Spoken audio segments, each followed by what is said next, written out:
Осы байырқалы бастама аясындағы келелі кездесудің бірі Қорқыт Ата атындағы Қызылорда мемлекеттік университетінде өтті. Жиында екі өңір жастары мемлекеттік бағдарламаларды бірлесе атқаруға уағдаласып, әріптестік меморандумға қол қойды.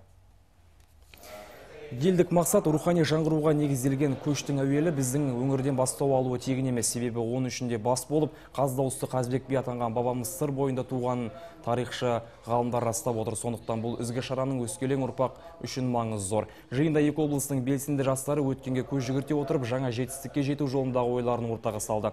Сондай-ақ арқа мен сырдың белсенді жастары алдағы уақытта да достық қарым-қатынас пен әріптестік байланысты нығайту мақсатында бірлесіп іс-шаралар өткізу жоспарлауда. Соның алғы бастамасы ретінде меморандумға қол қойылып, енді екі өңір арасында жаңа байланыс орнамақ.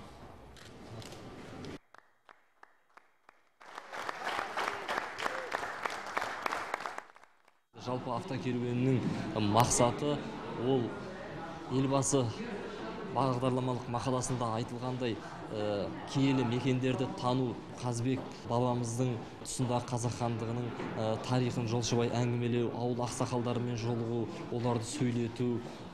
Жалпы Қазбек би тек қана Қарағандының тұлғасы емес, ол қазаққа ортақ тұлға екенін жер-жерде насихаттау.